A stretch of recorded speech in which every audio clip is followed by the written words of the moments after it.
Hey, howdy, hey folks, it is Mrs. Johnson with the Agri Wisdom channel.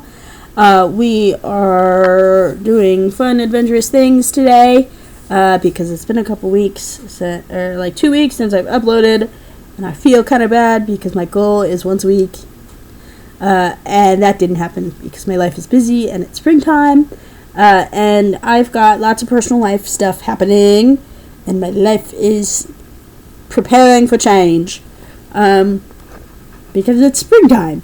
But I did do some investigating on the internet today, following up on some of the cool, interesting things that I found on the internet in the last 2 weeks that I want to talk about and teach you some about. So we'll start here. What is this? Oh, food labels. This started. I will hopefully do a better video on these at some point, but I have a coworker at the hardware store that asks me all sorts of ag questions, and I love it because I get to nerd out with her, and then I always come home, like I always talk to her, and I'm like, oh, like we talk about GMOs, and why Roundup is bad, and like how genetic modification works, and like when to grow tomatoes, and how to propagate lilacs and all sorts of crazy stuff, and I would love to come home and dump all of those into a video for each one of those topics, and I will at some point. It just is the question of how much effort am I going to put in, and this is one of the ones that I've talked to her about, and essentially was like, just Google it, you'll figure it out, and then you can deep dive from there. Like, go find out the food labels that are important to you, and then go look it up. Because we were talking about GMOs, and she's like, what is a GMO? And then what is a non-GMO certified thing? What is an organic certified thing? So, let's talk about it. Food labels. You have a couple of different options in terms of food labels. You have things that are like government certified. You have things that are like companies making labels and then selling those standards essentially, and then you have things that are put on packages as labels but are not regulated in any way, shape, or form. And a lot of things are the second two and not the first one. Like organic. Organic is a USDA program. You go through the USDA to get certified. All the things. You can read all this if you want. Pause the video. Read it if you want to nerd out. The one thing that I will say about organic is to define it, because lots of people think organic means healthy or like 100% sustainable, and that's not always the case. It's more sustainable, quote unquote, than like conventional farming that we see in the media. Essentially food products labeled organic must contain at least 95% organic ingredients with no synthetic growth hormones, antibiotics, pesticides, biotechnology, synthetic ingredients, or radiation used in the production or processing. And then, there's... Sorry, my legs are tired from sitting like that. And there's a bunch of stuff on my table. I'm so sorry. I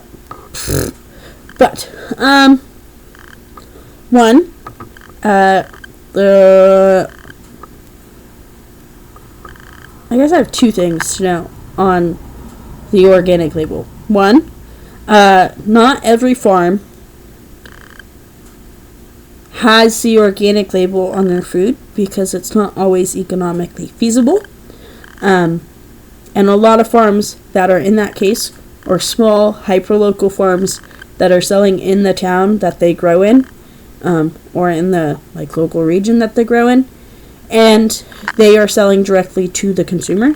And so like the person buying the food already knows that it's made organically without the organic label. So, no synthetic stuff. And my second note is that organic just means that there's no synthetic at all. There are a few exemptions that you can make once you get certified to be like, oh, there was no organic alternative. I had to use the synthetic dirt because that's all I could get within my county. And so there's things like that you can bypass and still be organic because it's as organic as you possibly can, which is where the 95 and the 70% come in. But organic is a decent gauge as long as you understand why we use it the way we do. And then certified naturally grown.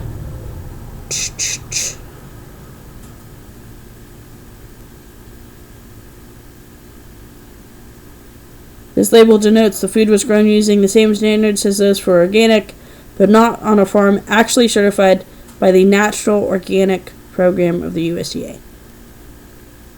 See? Okay, see? Some farmers have criticized the cost and process they need to go through to participate in the USDA's organic program, so this is an alternative, non-governmental certification system. Right? And so, government, that you pay the government to supervise you and check your receipts and your products and all the things. This is the same thing, but the government's not involved. And then it does touch base on the word natural. That natural is used, and that's not necessarily the same thing as certified naturally grown. And then fair trade. We talk about fair trade a lot when we talk about things that come from different places. So like coffee, cacao, vanilla maybe things like bananas and mangoes and stuff. And this is actually a company. Yes, Fair Trade Labeling Organizations International. Following guidelines. Workers must receive fair wages, safe and equitable working conditions, and the right to join trade unions. Child or forced labor is completely prohibited. Crops must be grown, produced, and processed in a manner that supports social development, economic development, and environmental development. Established for things like coffee, tea, cocoa, honey, bananas, juices, cotton, flowers, gold, rice, spices, herbs, sports balls, wine, composite products, fresh fruit, and sugar. I think the fair trade thing is got some good things behind it. I do always tell people when I get the question, like, hey, like, what do all these labels mean, is to really just read about the labels and understand them. And a lot of times companies and definitely governments have published things and like points of things that make you able to qualify or not. And so if you're really concerned, go read the guidelines. Like, go pull up the producer guidelines of what would make you qualify. Animal welfare approved. That's really similar to fair trade, just for welfare.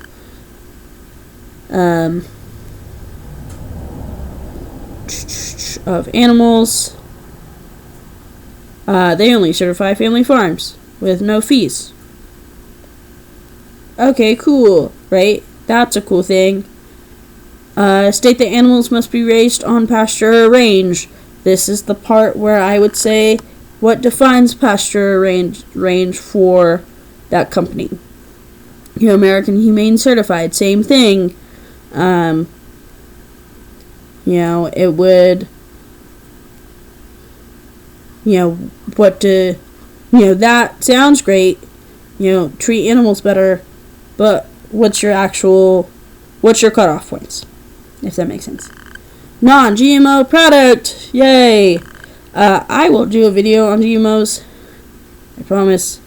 And the non-GMO product, I can't necessarily get behind it, because the science behind GMOs, for me, as a scientist that worked in a microbiology lab for soil, it doesn't really make, I understand from my scientific perspective that a GMO product can be totally safe to consume, but we are doing weird genetic things to it, and that can be scary for people. And so, if you prefer not to, cool, kudos, totally get it.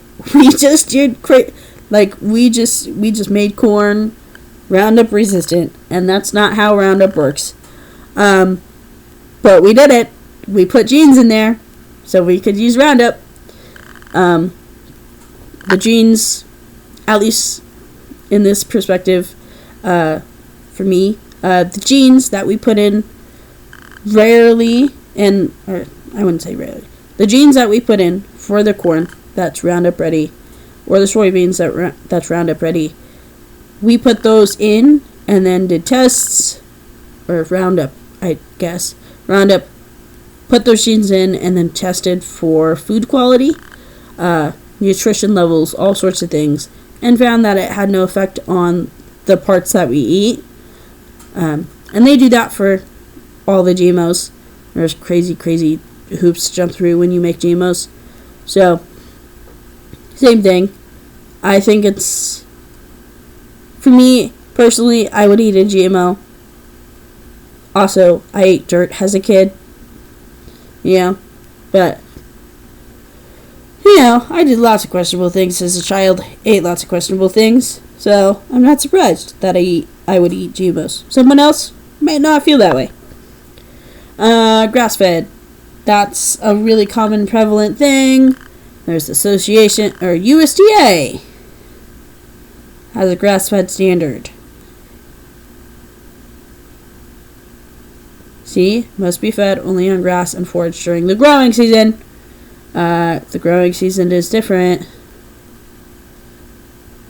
And then there's associations that have higher standards.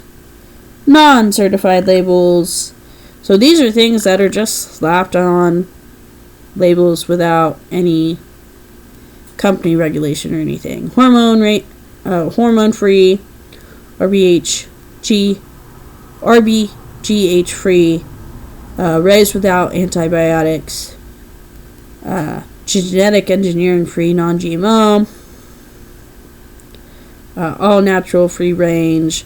So these are all things that do not have a company or a government set of regulations that say you can only use these words for certain things. And the easiest way to tell the difference is if it has a consistent label, like this, like you'll see all of these have, like you've probably seen this one on packaging, maybe this one, it's not so popular. The Fair Trade Act, Fair Trade Certified has updated from what I know. But you've probably, organic's really popular in most grocery stores now, at least in California where I'm at and where I've been traveling in the world. USDA organic happens a lot. Fair trade happens a lot. And then the non-GMO thing happens a lot. And if it doesn't have a stamp, probably not certified. That's how I would tell you. Let's see if there's anything else that I'm missing. Oh, these are just more things. More labels that you can talk about. This one is from an extension office. The last one was from Farm Aid. I've used Farm Aid for a couple of different presentations and stuff. They're a decent source. Fact checks out their facts check out pretty good.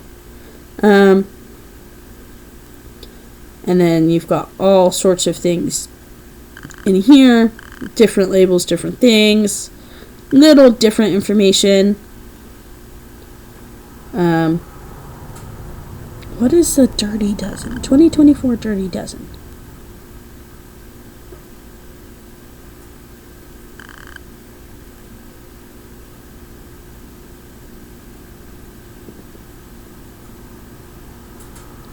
The Environmental Working Group is a non-profit organization that provides an annual list called the Dirty Dozen. This list names 12 fruits and vegetables found to be the highest in pesticide residues based on laboratory tests from the USDA. Oh, so even if they're organic? Crazy. And that jumps into things like Prop 65 in California, where lots of things are, like pretty much anything that can give you cancer at any point in any dosage at all whatsoever has a sticker on it saying that it can cause you cancer. And pesticides and things are similar, kind of, sort of. Where it's important to know these things, and even if they're organic, right, like strawberries. What's another one on here? Strawberries I know for sure. Apples sometimes.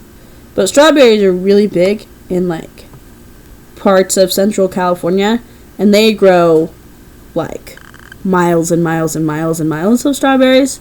So even if you have a farm that's organic, your neighbor might not, and they might spray with a plane or a helicopter, which means you might get pesticides on your organic strawberries, and that would be an exemption because you can't stop the wind. But stuff like that. Even though there's regulations on blowing pesticides in the wind to minimize things like that, but it is what it is. Let's look at more stuff, because I feel like I've kind of covered all the things that I wanted to cover. I will talk about a GMO. Oh, look at that nice graph. See, this is why I didn't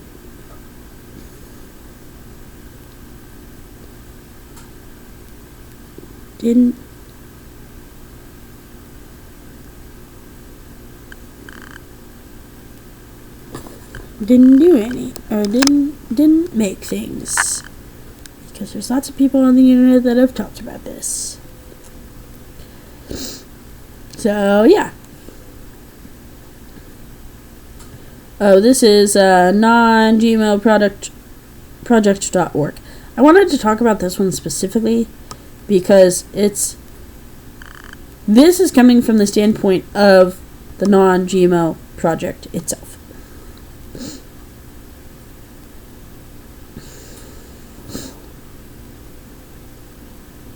But it does talk about some good differences of the two. Like, why is one, like, they are not the same?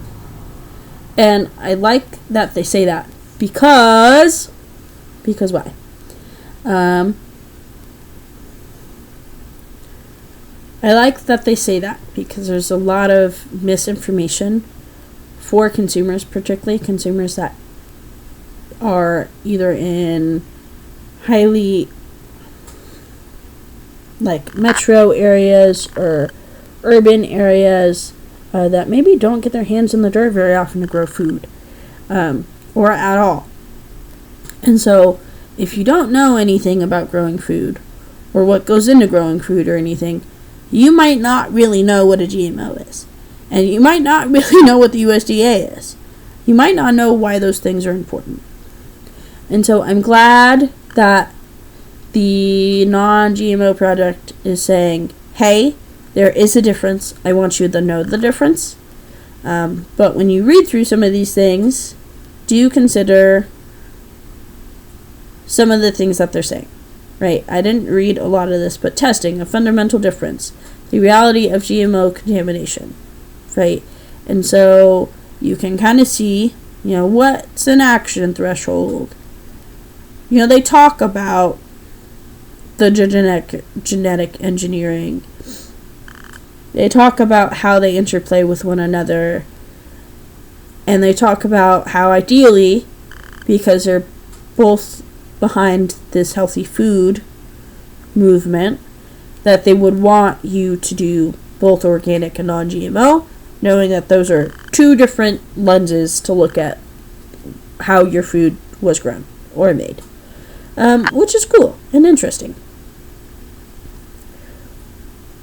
And the last one that we're going to talk about that I did not look at all is this one. That probably says lots of things.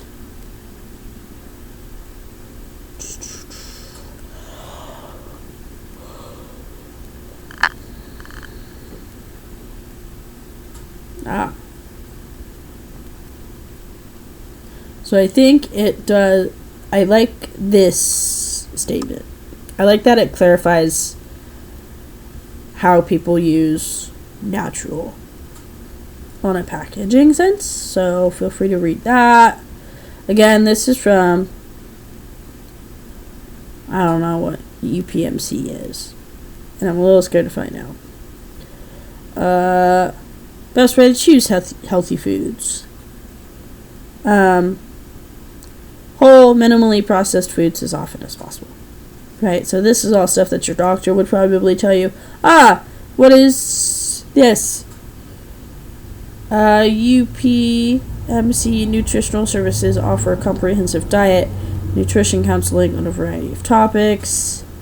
Our team provides medical nutrition therapy for chronic conditions. Network of registered dietitians is available.